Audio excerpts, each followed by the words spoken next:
પડ્યું છે ભરૂચ લોકસભામાં ભાજપ વાળા ચકડોળે ચડી ગયા છે, કોને મૂકીએ કોને મૂકીએ કોને મૂકીએ।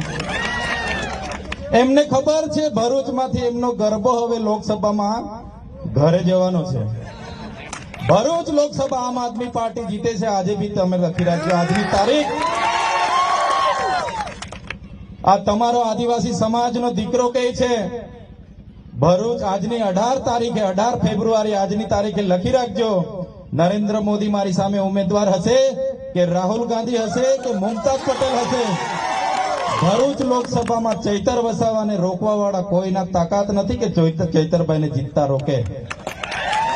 ચૈતર વસાવાના નિવેદનો આપણે જોતા આવ્યા છે કે હંમેશા તે બોગસ નિવેદનો કરે છે, વધુ પડતો ઉત્સાહમાં આવી જાય છે કે એમ કહેવાય કે નવો નિશાળ્યો છે।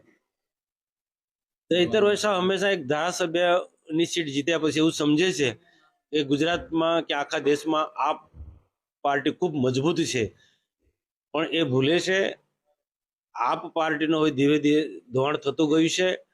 એમની જે સરકારો જે છે દિલ્હીની કે પંજાબની સરકારમાં એટલા મોટા પાયે ભ્રષ્ટાચાર છે, એટલો મોટા પાયે ભ્રષ્ટાચાર છે કે એમની સરકારના મંત્રીઓને જેલમાં જવું પડ્યું છે। આ સંજોગોમાં આમ આદમી પાર્ટીનું બિલકુલ આખા દેશની અંદર ને દિલ્હીમાં પંજાબમાં હું થોડા દિવસ પહેલા દિલ્હીમાં 4 દિવસ પ્રવાસ કરીને આવ્યો કે આમ આદમી પાર્ટીનું બિલકુલ ધોવાણ થઈ રહ્યું છે। અને હવે પછીની લોકસભામાં પંજાબમાં અને દિલ્હીની અંદર ભારતીય જનતા પાર્ટીની જ સીટો ત્યાં આવવાની છે।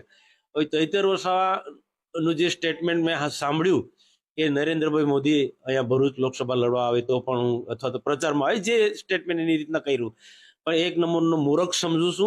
दर्शक मित्रों, अभी तक आपने पिठोरा समाचार यूट्यूब चैनल सब्सक्राइब नहीं की है तो कृपया सब्सक्राइब करें ताकि देश व दुनिया की हर खबर आपको मिलती रहे। धन्यवाद।